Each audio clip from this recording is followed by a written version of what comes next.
Hello student, कैसे हैं आप? होप आप अच्छे होंगे।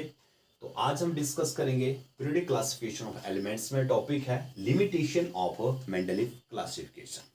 जो मेंडलीव ने क्लासिफिकेशन दी थी, हालांकि मोस्ट एक्सेप्टेबल वो क्लासिफिकेशन थी, लेकिन इसमें कुछ लिमिटेशन भी थी, कुछ कमियां भी थी। जिसमें देखो, फर्स्ट जो थी वो हाइड्रोजन से रिलेटेड थी ना। हाइड्रोजन को बिल्कुल प्रॉपर स्थान जो है यहाँ पे नहीं मिल पा रहा था। क्यों? कारण क्या था? देखो, सबसे पहला था कि जो इलेक्ट्रॉनिक कन्फिग्रेशन था, इलेक्ट्रॉनिक कन्फिग्रेशन ऑफ हाइड्रोजन, वो किसके साथ मैच कर रहा था?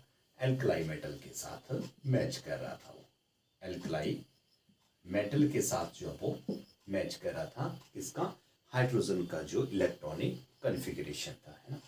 और सेकंड क्या था कि जो हाइड्रोजन थी वो एल्कलाई मेटल की तरह ही, एल्कलाई मेटल की तरह ही वो बॉन्ड बना रही थी। किसके साथ?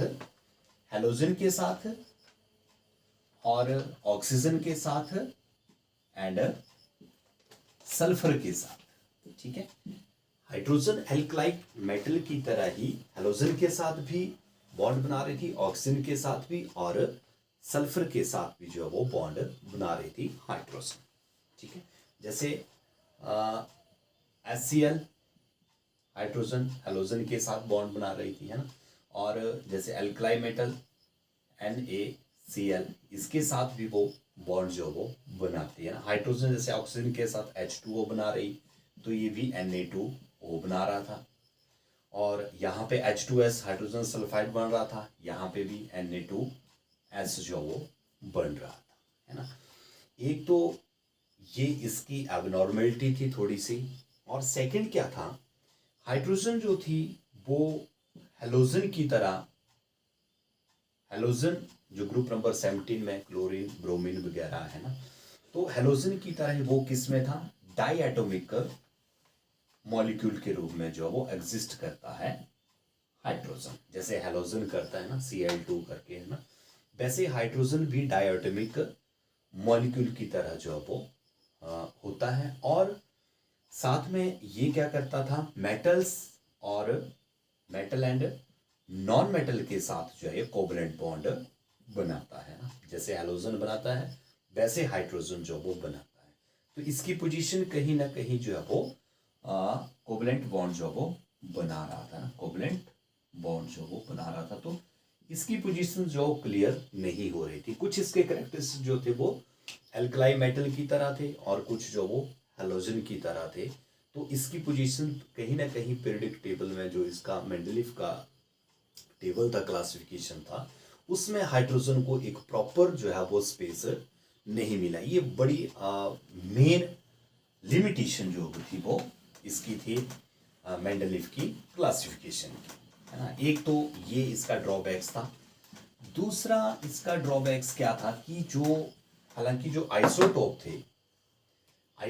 थे वो बाद में डिस्कवर हुए, बट आइसोटोप्स को भी मेंडलीव की क्लासिफिकेशन में, मेंडलीव के टेबल में जो वो एक प्रॉपर स्पेस जो उनको भी नहीं था, है ना। क्योंकि आइसोटोप आपको पता है कि उनकी केमिकल प्रॉपर्टी तो सेम होती है ना, केमिकल प्रॉपर्टी तो सेम होगी, बट उनका एटॉमिक मास अलग होता है ना।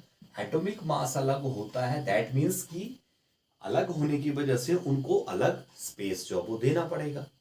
क्योंकि यहाँ पे एटॉमिक मास तो बेस था क्लासिफिकेशन का, यहाँ पे एटॉमिक मास ही मेन बेस था।